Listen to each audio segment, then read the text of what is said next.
Anong kasalanan po ba ang pinakamabigat ayon sa Biblia ang pwedeng magawa ng tao? At kung magawa yung kasalanan na yon, may pag-asa po bang mapatawad at makarating ang kaluluwa sa langit? Alam mo kapatid na Hermie, maraming kasalanang mabigat. Kahit yung maliit na kasalanan, bumibigat yun eh. Pagka naipon ng naipon, bibigat yun. Santiago 1:14. Kundi ang bawat tao ay natutukso pagka nahihila ng sariling masamang pita at nahihikayat. Kung magkagayoy ang kahalayan, kung maipaglihi ay nanganganak ng kasalanan. At ang kasalanan, pagka malaki na, ay namumunga ng kamatayan. Ang kasalanan kapatid lumalaki. Halimbawa, lasinggo ka, no? Wala ka lang ginawa kundi maglasing araw at gabi, linggo-linggo, araw-araw. Wala kang tigil. Palaki ng palaki yun. Hindi ka rin maliligtas nun eh. Kahit akala nung iba, konti lang yung paninigarilyo o yung pagsusugal-sugal. Kung hindi ka na nagbabago sa buhay mo, lagi na lang yun ang way of life mo. Sugarol ka ng sugarol, sabungero ka ng sabungero. Hindi ka makakarating sa langit noon, kapatid.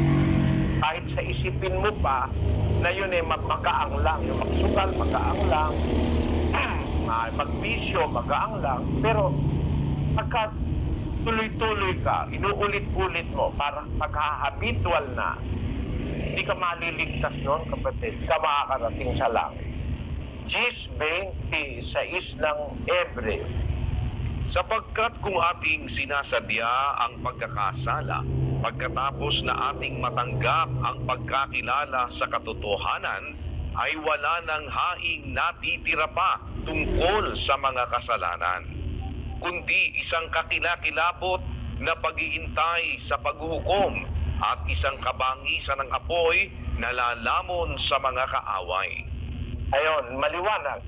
Kung sinasadya natin ang pagkakasala, pagkatapos na maliwanagan mo ang aral ng Diyos, wala nang haing natitira pa, sabi ng Biblia. May ibang translation, mas maganda yung ginagamit, kung nagpapatuloy ka sa kasalanan. Yung salitang kung sinasadya natin ang pagkakasala. Magandang balita, Biblia, basahin natin. Kung matapos nating makilala at tanggapin ang katotohanan, ay magpapatuloy pa rin tayo sa pagkakasala. Wala nang haing maihahandog sa ikapagpapatawad ng ating mga kasalanan. Ayon, kung magpapatuloy, tamang-tama yun sa Spanish at saka doon sa Portuguese. Si continuamos pecando deliberadamente.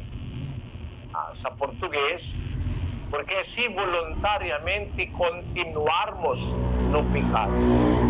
Kung tayo ay intentionally o voluntarily nagpapatuloy sa pagkakasala, kahit anong kasalanan, hindi ka maliligtas, kapatid. Hindi ka makakarating sa langit.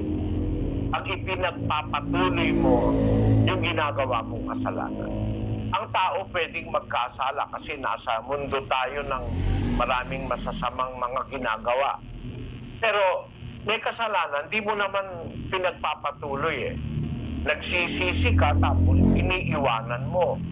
Ayun, napapatawad yun. Pero kahit maliit na kasalanan lang, pagka tuloy-tuloy ka, wala ka ng intensyon na magbago, hindi ka na rin magiging dapat sa Diyos noon, kapatid. Kaya, dapat sa atin, nagsisisi sa ating kasalanan at sinisikap natin na iwan yon. Basahin natin ang Kawikaan sa 28:13.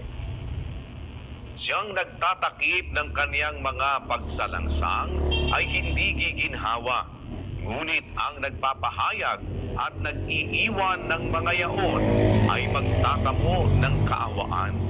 Ayon, yung nagpapahayag ng kasalanan tapos iiwan mo, magtatamo ka ng kaawaan.